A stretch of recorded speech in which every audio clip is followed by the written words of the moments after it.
se está volviendo cada vez más familiar en nuestro mundo moderno. De hecho, no exageramos al decir que las computadoras han venido a revolucionar por completo nuestra forma de trabajo.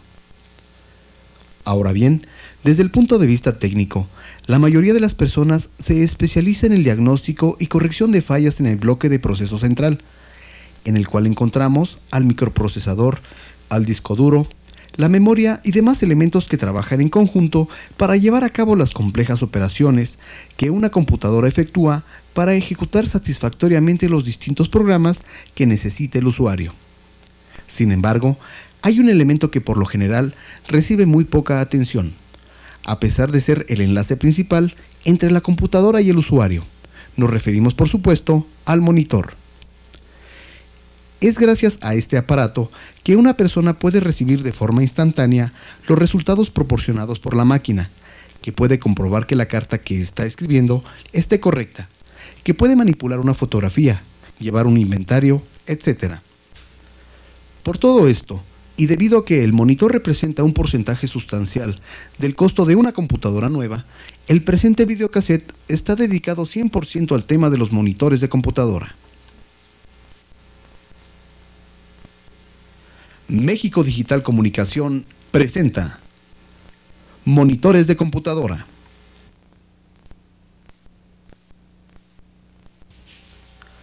El monitor es una parte indispensable de cualquier sistema de cómputo, ya que es el principal medio a través del cual se presentan los resultados al usuario.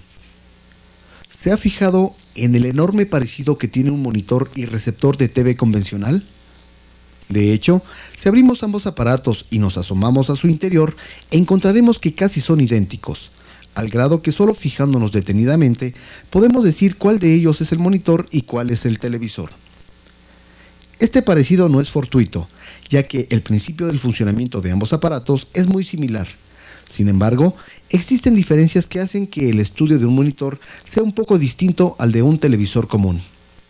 Por tanto, iniciaremos nuestro estudio analizando los bloques que componen un monitor Super VGA típico y revisaremos para qué sirve cada una de ellas y cuál es su labor en el conjunto del aparato. Diagrama a bloques general. Resulta obvio que no podemos enfrentarnos a la reparación de un aparato electrónico si no conocemos, aunque sea a grandes rasgos, su arquitectura interna. Comencemos por examinar la tableta de circuitos que incluye cualquier monitor a color. Por ejemplo, ¿para qué servirá este dispositivo? ¿Y este otro de aspecto extraño? ¿Qué hace toda esta maraña de alambres? Todas estas preguntas pueden ser respondidas al analizar el diagrama a bloques de un monitor, así como el funcionamiento de cada una de sus partes. En pantalla se muestra un diagrama muy esquematizado de la estructura interna de un monitor VGA típico, misma que se puede aplicar prácticamente sin modificaciones a cualquier marca y modelo. Note que en el extremo izquierdo y fuera de lo que estrictamente es el monitor, encontramos a la tarjeta de video. Esto seguramente le plantearía una pregunta.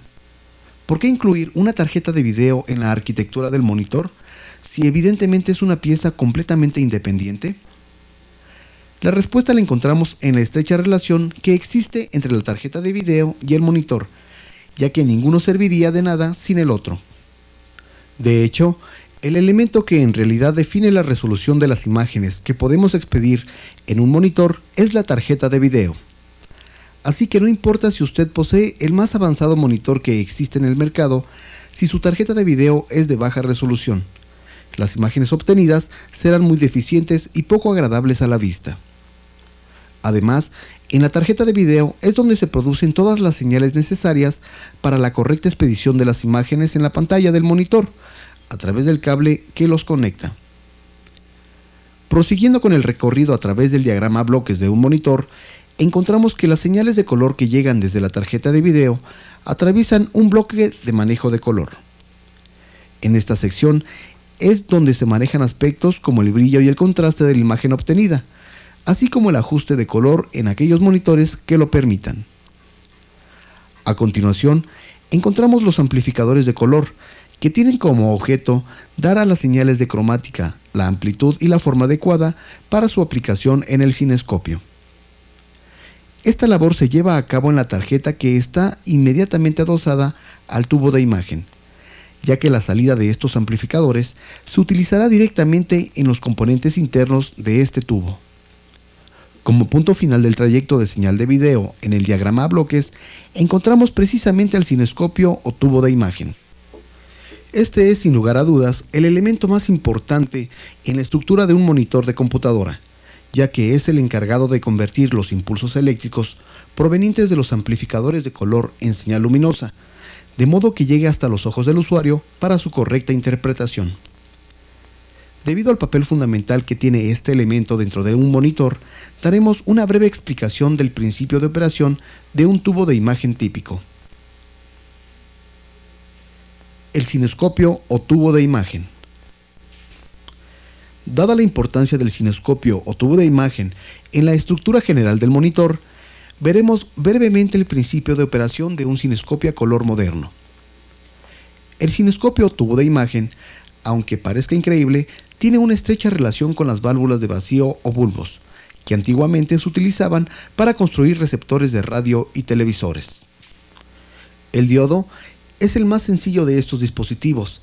Al momento en que se le aplica un voltaje elevado entre un filamento incandescente al que se le llama cátodo a la que se llama ánodo, se establece entre ellos una corriente de electrones. Experimentos posteriores demostraron que si se colocaba una capa de fósforo detrás del ánodo, los electrones que escapaban a los lados del mismo producían luminosidad. Finalmente, investigaciones sucesivas demostraron que al aplicar campos eléctricos o magnéticos en la trayectoria de los electrones, era posible desviarlos de modo que en la capa de fósforo se generaran patrones complejos. Todos estos desarrollos dieron como resultado la invención del cinescopio en blanco y negro, profusamente utilizado en los primeros años para las transmisiones de televisión. Aquí tenemos un diagrama simplificado de cómo funciona un cinescopio monocromático. En un extremo encontramos un filamento incandescente que calienta a un cátodo en donde se generan los electrones necesarios para el funcionamiento del dispositivo. A continuación, y en el trayecto de los electrones hasta el ánodo, encontramos una serie de anillos que sirven para acelerar y dar una forma adecuada a la corriente de electrones. Gracias a estos elementos, los electrones llegan en forma de haz perfectamente afilado hasta la pantalla del cinescopio, produciendo por tanto un punto de luz claro y definido. En el otro extremo del tubo encontramos al ánodo, al cual se le aplica un alto voltaje con el que se atraen a los electrones del cátodo. Junto al ánodo encontramos una fina capa de fósforo, misma que al ser golpeada por los electrones del cátodo emitirá luz, de modo que al aplicar un voltaje variable al cátodo se modula la cantidad de electrones producidos y se puede regular la intensidad del punto luminoso en la pantalla.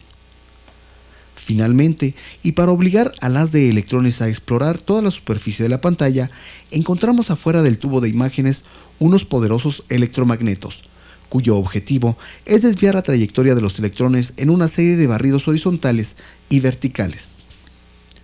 Entonces, combinando la modulación de electrones en el cátodo y los barridos producidos por los electromagnetos, en la pantalla del tubo se forman imágenes monocromáticas, mismas que pueden ser fijas o en movimiento.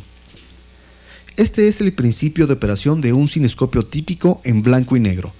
Por otra parte, podemos decir que un tubo de imagen a color funciona de forma muy similar, aunque para producir la gama cromática es necesario combinar la información de tres colores distintos: rojo, verde y azul, lo que a su vez implica la presencia de tres cátodos independientes. Por su parte, en la pantalla también se utilizarán tres tipos de fósforos distintos, cada uno capaz de producir luces del color indicado: rojo, verde o azul. Como estos puntos de fósforo son tan pequeños y están tan juntos, para un observador normal, la combinación de los tres puede producir prácticamente cualquier tono que se desee, lo cual permite, en el caso de los monitores de computadora, presentar al usuario más de 16 millones de colores distintos. Esto si se combina con una tarjeta de video adecuada. Las etapas de sincronía. Regresemos nuevamente al diagrama a bloques general y notará que existe un par de señales adicionales que son enviadas desde la tarjeta de video hasta el monitor. una identificada como H-Sync y la otra como B-Sync. Como podrá imaginar, estas señales tan solo son una serie de pulsos que indican al monitor la frecuencia y la fase correcta en las cuales debe generar los campos magnéticos que desviarán los haces electrónicos dentro del cinescopio. Y aunque el manejo de ambas señales resulta similar, es conveniente estudiarlas por separado. La más sencilla de ambas es la etapa de sincronía vertical, la cual simplemente recibe la señal V-Sync de la tarjeta de video y con base en los pulsos recibidos genera una serie de rampas de voltaje conocidas como señal diente de sierra, mismas que se aplican a unas bobinas especiales que rodean el cuello del cinescopio y que se denominan yugo de deflexión verticales, donde finalmente esta señal eléctrica se convierte en campos magnéticos que desvían a los haces de electrones en sentido vertical. Por su parte, la etapa de sincronía horizontal tiene una estructura similar, pero debido a que funciona a una frecuencia más de 500 veces superior a la vertical, necesita de componentes más robustos y capaces de soportar el trabajo pesado. Una vez que dentro de esta etapa se ha generado la señal diente de sierra, se envía hasta su embobinado correspondiente, conocido como yugo de deflexión horizontal, y este genera los campos magnéticos necesarios, y así desviar los haces electrónicos en el sentido horizontal. Entonces, combinando los efectos de las etapas de sincronía horizontal y vertical, se consigue un barrido total de la pantalla del cinescopio, y por consiguiente, la generación de imágenes en movimiento necesarias para la correcta interacción entre máquina y hombre. Adicionalmente, en la etapa de sincronía horizontal, podemos encontrar un elemento extra, que no aparece en la etapa vertical. Conectado en paralelo con la bobina de deflexión horizontal, encontramos el primario de un transformador de voltaje, que en una de sus salidas produce una tensión de más de 20.000 volts. La función de este dispositivo es proveer al ánodo del cinescopio con el voltaje adecuado para conseguir la correcta atracción de los electrones producidos por los cátodos, de modo que golpeen con fuerza la capa de fósforo de la pantalla y produzcan un punto luminoso agradable. Estrictamente hablando, esta porción del bloque de sincronía horizontal podemos decir que ya forma parte de la fuente de poder. Sin embargo, y debido a la estrecha relación que tiene con los yugos horizontales, es conveniente estudiarlas en conjunto. Ya que hablamos de la fuente de poder, resulta obvio que todos los circuitos y etapas que encontramos dentro de un monitor no podrían funcionar adecuadamente si no están correctamente alimentadas. Por tanto, en todo monitor de computadora encontramos una etapa de fuente de poder que se encarga de recibir por un extremo el voltaje de corriente alterna proveniente de la línea de alimentación y convertirlo a su salida en todos los valores de voltaje de corriente directa que se necesitan para la adecuada operación de todos los circuitos internos. En monitores, esta fuente suele ser de tipo conmutado, esto es, involucra la operación de un oscilador, un transformador de switcheo, un dispositivo conmutador y diversas etapas de filtrado de voltaje.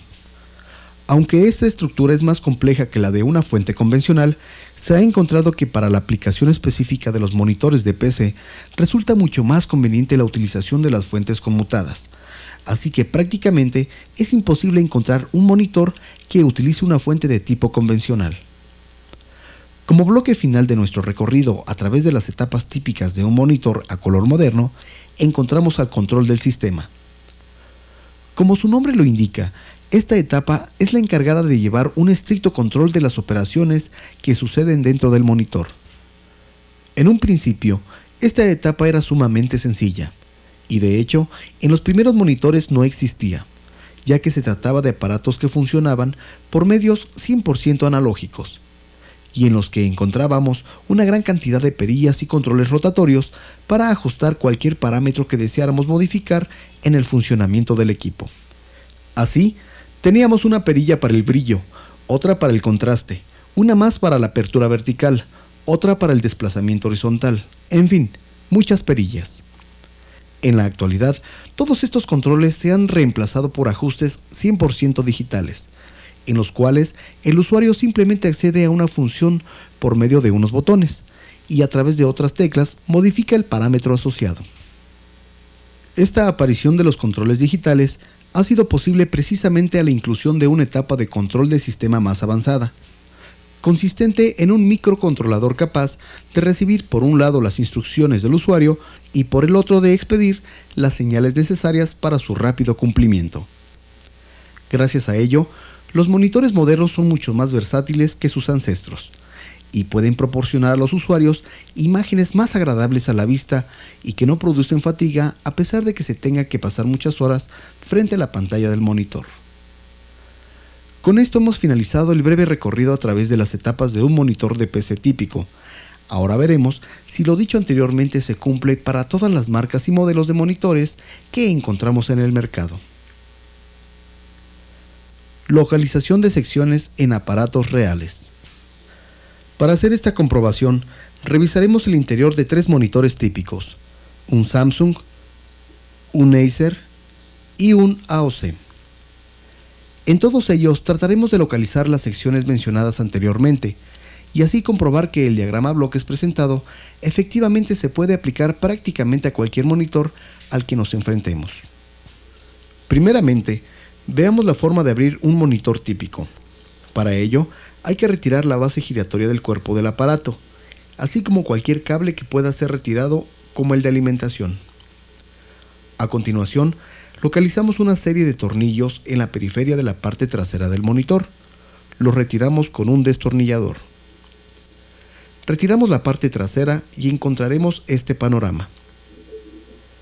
Y si abrimos los otros 2 aparatos, veremos que el aspecto interno de los 3 es prácticamente idéntico. Esto puede indicarnos que la estructura interna de todos los aparatos debe de ser muy similar. Para iniciar nuestro recorrido por las etapas internas de un aparato real, localicemos el punto donde llega el cable que trae todas las señales eléctricas desde la tarjeta de video. Recordemos que, viendo de frente el conector de salida de esta tarjeta, las señales de color salen por las terminales 1, señal roja, 2, señal verde y 3, señal azul, y por los pines 13, H-Sync y 14, V-Sync.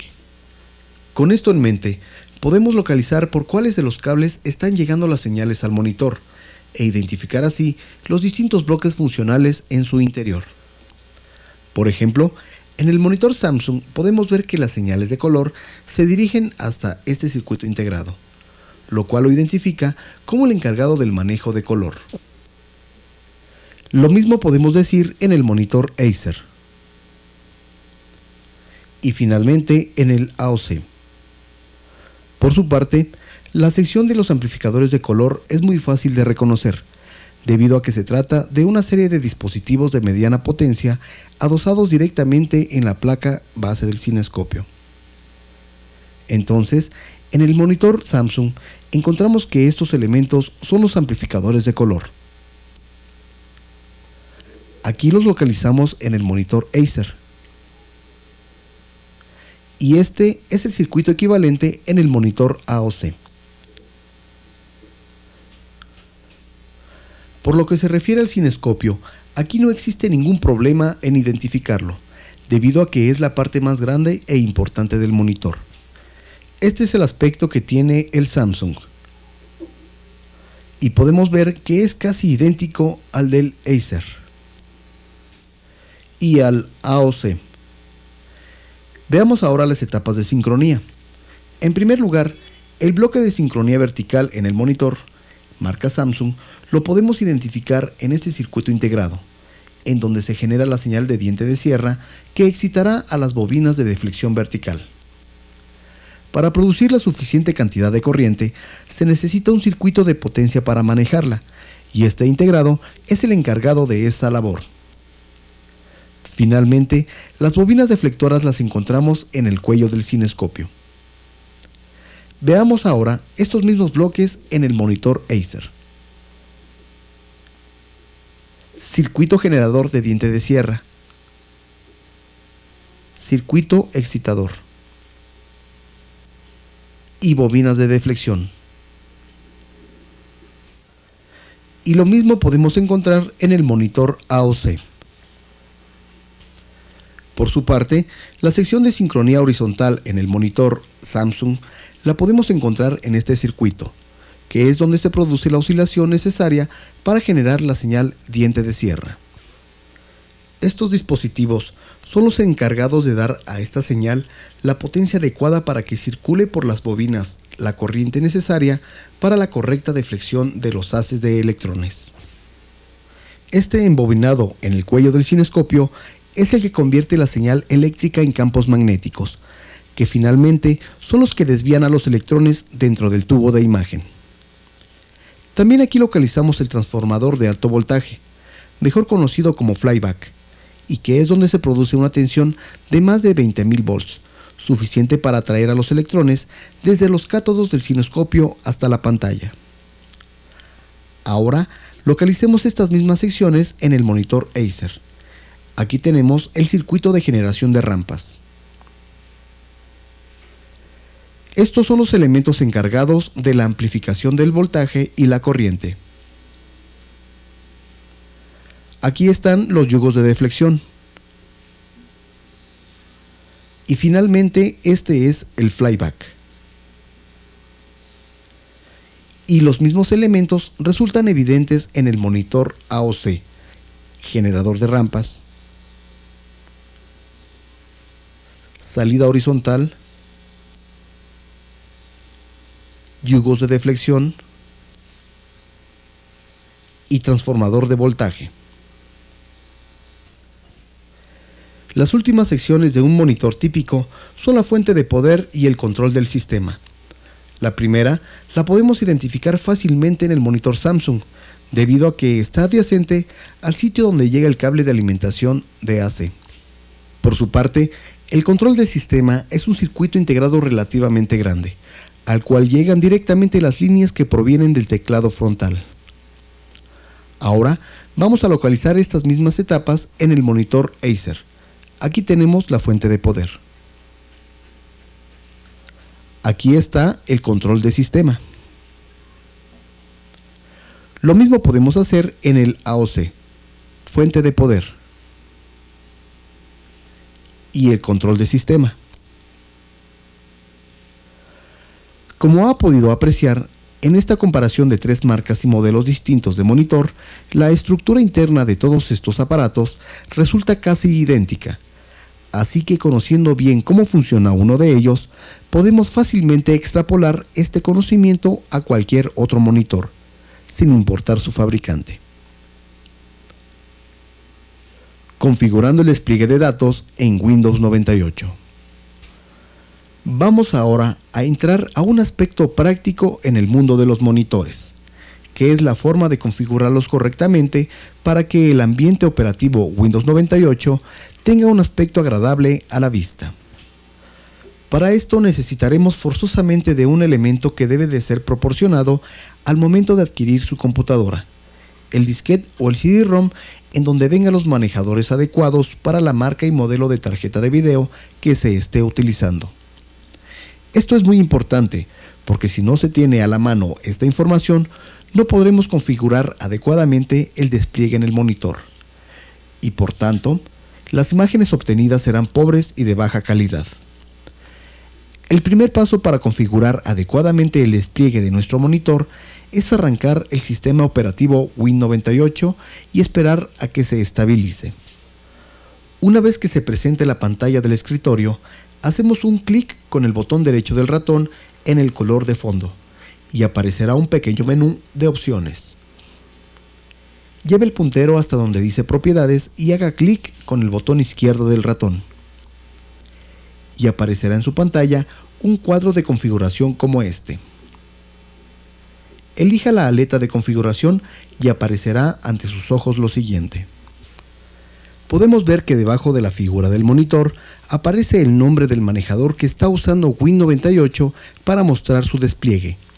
Y más abajo podemos consultar la cantidad de colores simultáneos que puede expedir el monitor, así como su resolución. Normalmente, cuando recién adquirimos una computadora, este parámetro viene como Super VGA normal, con una resolución de 640 x 480 y un máximo de 256 colores. Esto suele ser suficiente para algunas aplicaciones, pero si usted desea ver imágenes en alta resolución y calidad, necesitará elevar el número de colores por lo menos a 65.000 o a 16 millones, cosa que solo podrá hacer si ha configurado adecuadamente su monitor y su tarjeta de video. Para hacer esto, presione el botón de avanzada y se desplegará un cuadro y un diálogo como este. Presione la pestaña de adaptador y verá que aparece un cuadro donde nos dice que se está utilizando una tarjeta VGA convencional. Para cambiar esto, presione el botón Cambiar, con lo que se pondrá en marcha todo el proceso de instalación de los nuevos manejadores de la tarjeta de video.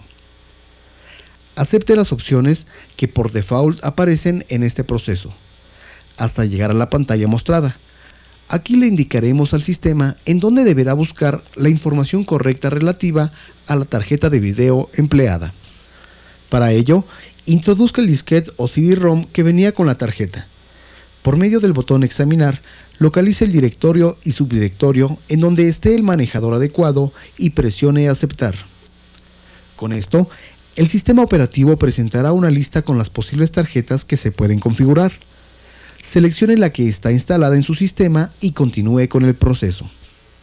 Tenga a la mano también el disco de instalación de Windows 98, en caso de que el proceso de instalación lo solicite. También conviene configurar adecuadamente el tipo de monitor empleado. Para ello, volvemos a entrar a las propiedades, configuración y ahora elegimos la aleta monitor, en donde le indicaremos qué tipo de monitor tenemos en nuestro sistema.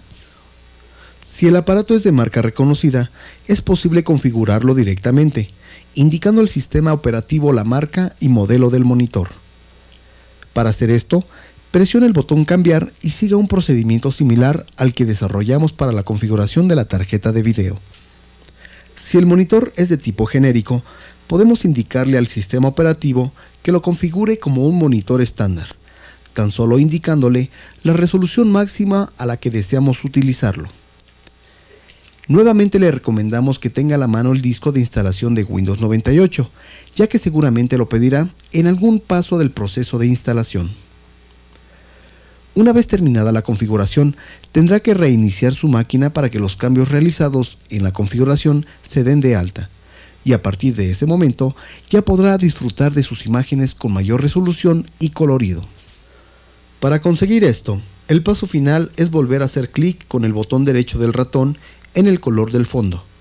Solicite propiedades, configuración y modifique la cantidad de colores, en donde puede elegir entre color de 16 bits o color verdadero de 32 bits, y la resolución deseada, donde puede escoger entre 640 x 480, 800 x 600, 1024 x 768 o incluso más, dependiendo de la calidad y tamaño de su monitor. Como regla general, un monitor de 14 pulgadas no conviene utilizarlo a una resolución mayor a 800 x 600. Uno de 15 pulgadas acepta sin problemas un máximo de 1024 x 768. Y en monitores de 17 pulgadas o más puede elevar esta resolución, dependiendo de sus necesidades de trabajo. Como ha podido apreciar, la configuración correcta del binomio tarjeta de video monitor resulta sorprendentemente sencilla, y no tenemos que tocar los tornillos de la computadora para llevarlo a cabo. Esperamos que con lo dicho hasta aquí se le facilite la labor de configurar el despliegue de su computadora, y con ello consiga unas imágenes claras y agradables a la vista. Con esto hemos terminado el temario del primer video de esta serie. Lo esperamos en el segundo videocassette, donde ampliaremos el tema de reparación de monitores de computadora.